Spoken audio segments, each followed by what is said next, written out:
like Roberta Flack. Okay, Les McCann discovered her. Man.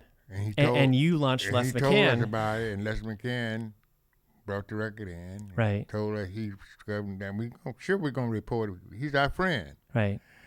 And then she was on Atlantic Record, and the Atlantic Record came out, and they put a lot of time for me. They put me on the air and records to play, and Roberta played all time Man.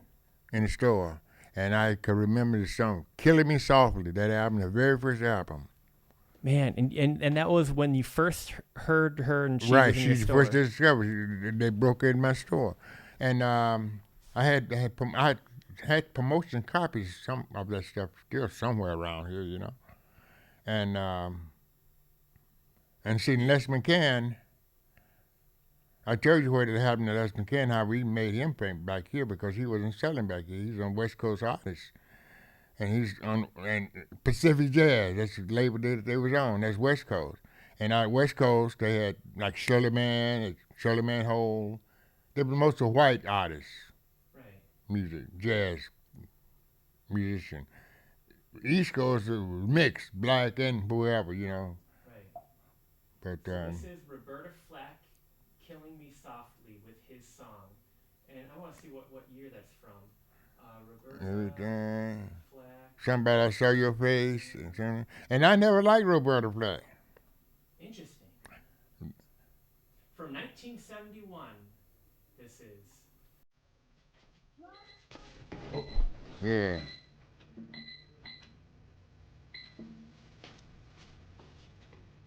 Yeah, I mean.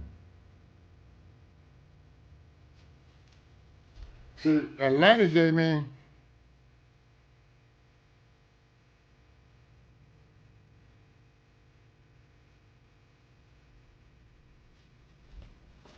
They gave me an award. You slipped on it. You that award, Atlantic Records?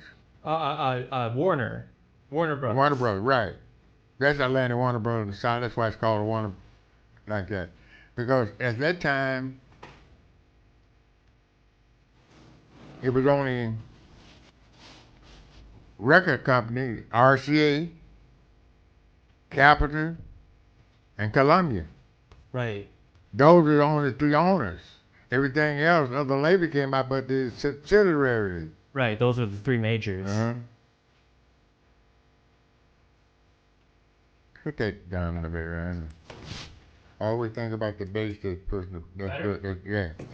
Because it's going boom, Yes, boom, it goes up, you know. Yes, sir.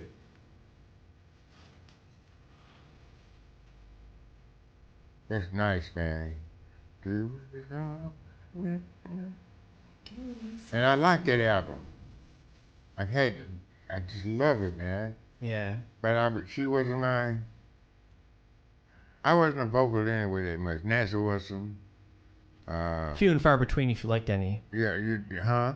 If you liked any, it was only a couple among the. Yeah, a couple. Because that's what were out. Nancy and I got into this a debate about it. Remember, I told you I walked in.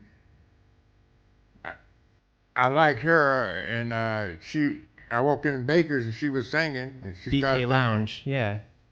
to me Man. because I told her I didn't care that much for and she was, you know, but I like her, and, you know, and I like a few the jazz singer, Etta Jones, Sarah Vaughan. Etta James. No, John. There's Etta James. This is Etta Jones. Okay. Etta Jones is a jazz singer. Etta James is a blues rock and roll singer. Never knew that. Paul Humphrey did his last thing. I got a copy of it. Paul sent it to me as CD, 2 tapes with damn.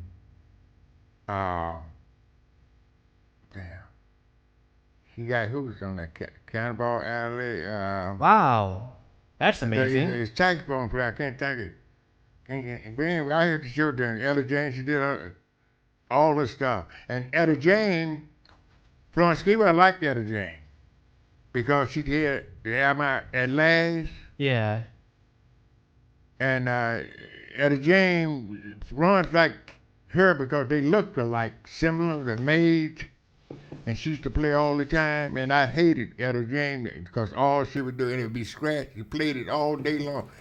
And by at last, my love has come along. Right. Boy, she wrote out. Anyway, and then she just died not too long ago. She would get high. She would get out there, man. Man. Mm-hmm. Now, I wanted to... And Paul did her with, I almost called his name. I have to show you the tape, CD. But he sent it to me, not record. Yeah. He taped and wrote on it himself and told me what it was.